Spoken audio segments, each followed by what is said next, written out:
देख रहे हैं एशियन न्यूज और मैं हूं आपके साथ संजना कुशवाहा। क्या दुनिया में ऐसी कोई जगह है जिसका रास्ता आज तक किसी नक्शे में नहीं मिला है?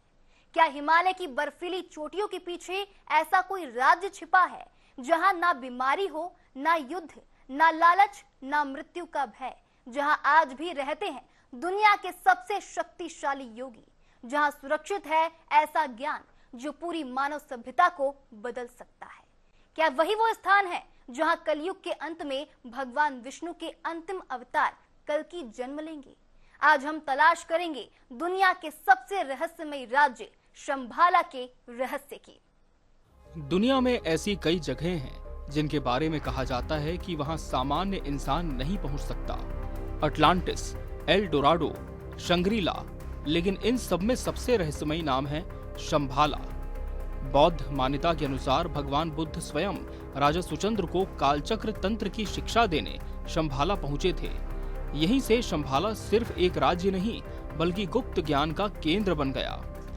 भविष्यवाणी कहती है जब पूरी दुनिया हिंसा, अराजकता और अधर्म से भर जाएगी तब शंभाला का अंतिम कल्कि राजा अपनी दिव्य सेना के साथ निकलेगा। कहा जाता है शंभाला दिखाई नहीं देता, वो स्वयं चुनता है कौन उसे देख सकता है। बौद्ध मान्यता सिर्फ वही व्यक्ति जिसके कर्म शुद्ध हों, जो आध्यात्मिक रूप से तैयार हो, वही वहां पहुंच सकता है। 20वीं सदी में कई देशों ने शंभाला खोजने के लिए गुप्त अभियान चलाए, लेकिन कोई भी इस रहस्य को नहीं सुलझा पाया। शायद शंभाला कभी नक्शे में नहीं मिलेगा, शायद वो किसी पर्वत के पीछे नहीं बल्कि मनुष्य के भीतर छिपा है। ज्ञान, करुणा, धैर्य और आत्मबोध यही उसके द्वार की चाबी है। और शायद यही कारण है कि हजारों साल बाद भी शंभाला आज भी रहस्य बना हुआ है। क्या शंभाला सचमुच मौजूद है या ये केवल आध्यात्मिक चेतना का प्रतीक है? क्या कल्कि वास्तव में शंभाला से आएंगे या ये अधर्म पर धर्म की विजय का प्रतीकात्मक संदेश है? इन सवालों के जवाब शायद भविष्य के गर्भ में छिपे हैं, लेकिन इतना तय है कि शंभाला दुनिया की सबसे रहस्यमयी और आकर्षक अवधारणाओं में से एक है।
कलयुग यानी कि वो युग जब धर्म अधर्म का संघर्ष अपने चरम पर होगा, जब अत्याचार, अन्याय और पाप धरती पर बढ़ जाएंगे। कहते हैं कि हर अंधेरे के बाद नया सवेरा आता है। उसी सवेरे का नाम है कल्कि अवतार। लेकिन आखिर भगवान विष्णु के अंतिम अवतार कहां जन्म लेंगे? क्या वो स्थान आज भी हमारे बीच मौजूद है? देखिए। हिंदू परंपरा में शंभल या शंभाला का सबसे प्रसिद्ध उल्लेख भागवत पुराण और विष्णु पुराण में मिलता है। इन ग्रंथों के अनुसार कलि युग के अंतिम चरण में जब अधर्म अपने चरम पर होगा तब भगवान विष्णु अपने 10वें और अंतिम अवतार कल्कि के रूप में प्रकट होंगे। भागवत पुराण के 12 स्कंद में एक प्रसिद्ध श्लोक आता है जिसमें कहा गया है कि संभल नाम के ग्राम के प्रमुख ब्राह्मण विष्णु यश के घर भगवान कल्कि का प्रादुर्भाव होगा। इस श्लोक में संभल ग्राम का उल्लेख है। ग्रंथ स्वयं ये नहीं बताते कि ये आज के किस भौगोलिक स्थान से मेल खाता है, इसी कारण इसकी अलग अलग व्याख्याएं की जाती हैं। यही वो श्लोक है जिसने सदियों से लाखों लोगों की कल्पना को जगाए रखा है। लेकिन क्या पुराणों में वर्णित संभल ग्राम आज का उत्तर प्रदेश का संभल ही है या ये किसी और स्थान का प्रतीक है? इस सवाल का कोई सर्वमान्य उत्तर नहीं है, लेकिन संभल शहर में इस मान्यता को लेकर गहरी आस्था देखने को मिलती है। उत्तर प्रदेश का संभल एक ऐसा शहर जिसका नाम पुराणों में वर्णित संभल ग्राम से जोड़ा जाता है। स्थानीय लोगों का विश्वास है कि यही वो धरती है जहां भविष्य में भगवान कल्कि का अवतार होगा। हालांकि इतिहासकारों और विद्वानों के बीच इस पहचान को लेकर अलग अलग मत हैं, लेकिन आस्था आज भी उतनी ही मजबूत है। संभल में कल्कि भगवान को समर्पित धार्मिक स्थल श्रद्धालुओं के आकर्षण का केंद्र है। देश भर से लोग यहाँ दर्शन के लिए आते हैं और मानते हैं कि ये स्थान विशेष आध्यात्मिक महत्व रखता है। आस्था अपनी जगह है, लेकिन इतिहास और धर्म ग्रंथों की व्याख्या एक अलग विषय है। पुराणों के अनुसार जब कलियुग में धर्म का पतन और अधर्म का विस्तार होगा, तब भगवान विष्णु कल्कि रूप में अवतार लेंगे।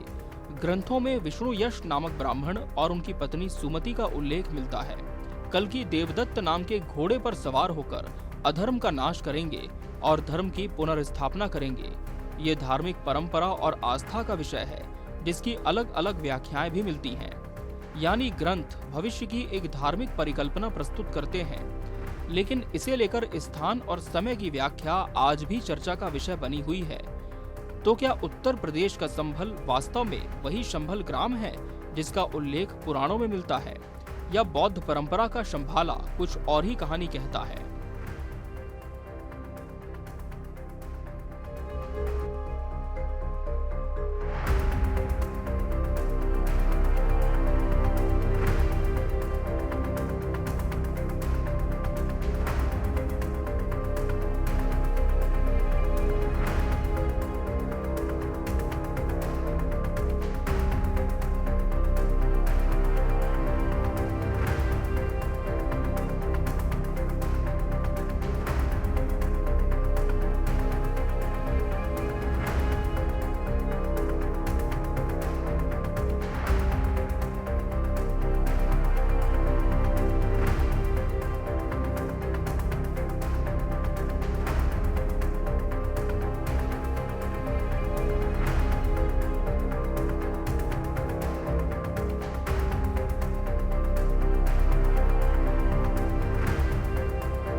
हमने आपको बताया हिंदू परंपरा के उस शंभाला ग्राम के बारे में, जहां धार्मिक मान्यताओं के अनुसार कल्कि के जन्म का वर्णन था। लेकिन अब कहानी एक बिल्कुल नया मोड़ लेती है, क्योंकि तिब्बती बौद्ध धर्म शंभाला को एक साधारण गांव नहीं बल्कि एक दिव्य साम्राज्य मानता है। ऐसा साम्राज्य जो किसी नक्शे में नहीं मिलता। तिब्बती बौद्ध धर्म में सबसे रहस्यमय शिक्षाओं में से एक है कालचक्र तंत्र। कालचक्र यानी समय का चक्र केवल समय की गणना नहीं, बल्कि ब्रह्मांड, मानव शरीर और चेतना तीनों के संबंध को समझाने वाली गहन आध्यात्मिक परंपरा मानी जाती है। इसी कालचक्र तंत्र में शंभाला का विस्तार से वर्णन मिलता है। बौद्ध परंपरा के अनुसार ये कोई साधारण राज्य नहीं, बल्कि ज्ञान, धर्म और आध्यात्मिक उन्नति का केंद्र है। कालचक्र तंत्र के अनुसार शंभाला कमल के आकार का एक विशाल राज्य है। 8 विशाल पंखुड़ियां और उनके मध्य राजधानी कलापा कहा जाता है। यहाँ स्वर्णिम महल है, निर्मल झीलें हैं, सुगंधित उद्यान हैं और इच्छाएं पूर्ण करने वाले दिव्य वृक्ष भी। यहाँ न अपराध है, न भूख, न युद्ध, न लोभ, बल्कि हर व्यक्ति ज्ञान, करुणा और ध्यान के मार्ग पर चलता है। ये विवरण धार्मिक और आध्यात्मिक ग्रंथों में मिलता है और इसे आस्था का विषय माना जाता है। लेकिन अगर इतना विशाल राज्य है तो दुनिया के किसी नक्शे में आज तक दिखाई क्यों नहीं देता?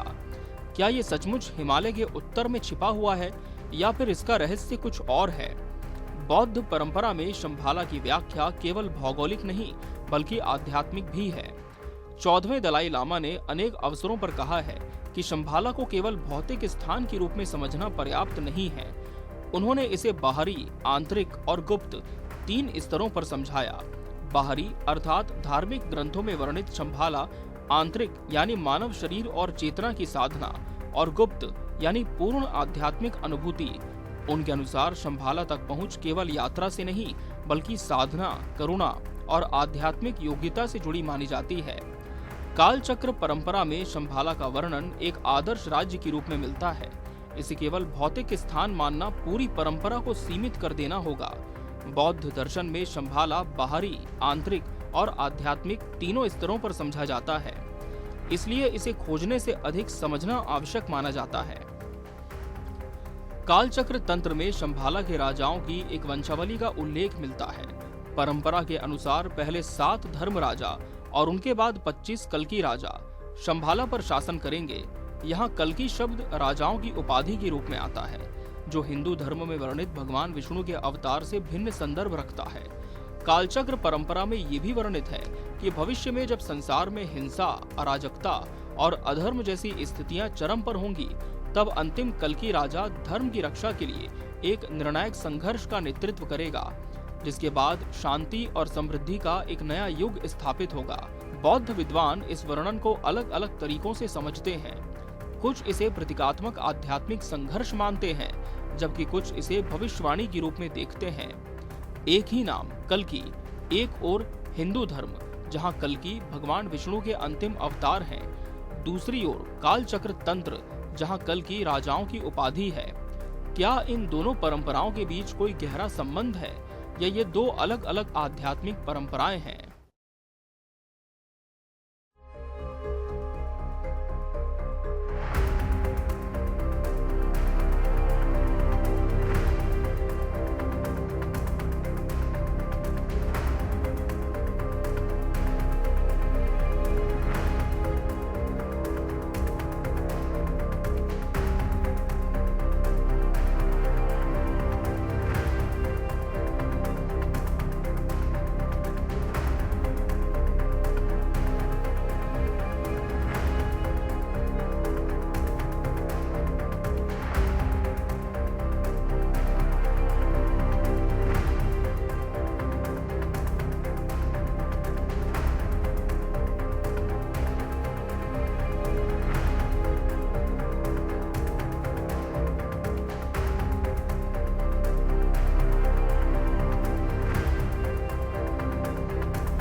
महाभारत का सबसे रहस्यमय योद्धा, जिसने युद्ध हारने के बाद इतिहास का सबसे भयानक प्रतिशोध लिया, जिसे स्वयं कृष्ण ने ऐसा श्राप दिया कि मृत्यु भी उससे दूर हो गई, अश्वत्थामा।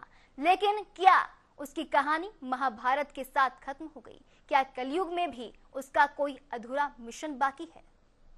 महाभारत युद्ध समाप्त हो चुका था, कौरव सेना पराजित हो चुकी थी, लेकिन एक योद्धा अब भी प्रतिशोध की आग में जल रहा था। द्रोणाचार्य का पुत्र अश्वत्थामा। रात का अंधेरा, सोती हुई सेना और प्रतिशोध से भरा अश्वत्थामा। महाभारत के अनुसार उसने पांडवों के शिविर पर रात्रि में हमला किया, धृष्टद्युम्न, शिखंडी और अनेक पांचाल योद्धाओं का वध किया। इसके बाद उसने ब्रह्मास्त्र का प्रयोग किया, जिससे उत्तरा के गर्भ में पल रहे अभिमन्यु के पुत्र पर भी संकट आया। यहीं से शुरू हुई अमरत्व की सबसे दर्दनाक कहानी।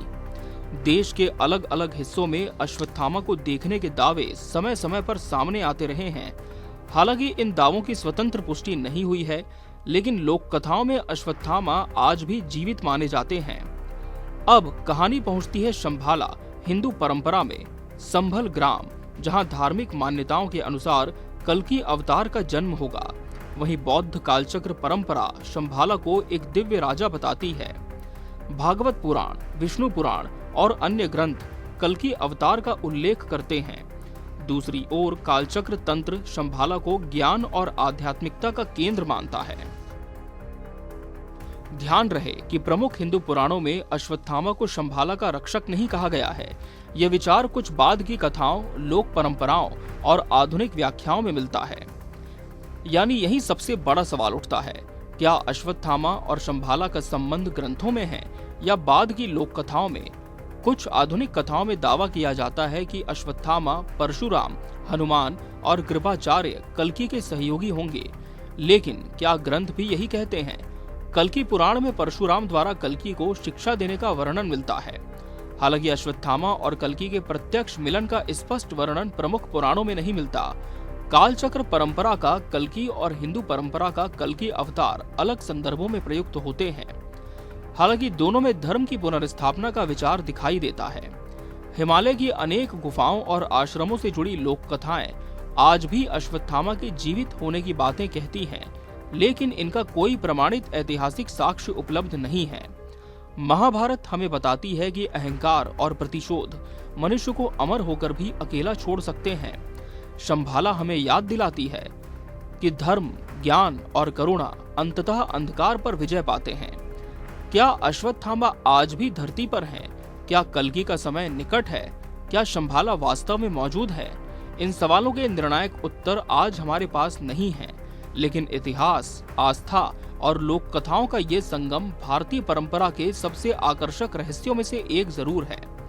महाभारत केवल युद्ध की कहानी नहीं, बल्कि कर्म, धर्म और उत्तरदायित्व का संदेश है। अश्वत्थामा हमें कर्म के परिणाम की याद दिलाते हैं, शंभाला धर्म और आशा का प्रतीक है, और कल्कि की अवधारणा ये विश्वास जगाती है कि जब भी अधर्म बढ़ेगा, धर्म की पुनर्स्थापना का प्रयास अवश्य होगा। Bureau report, Asian news.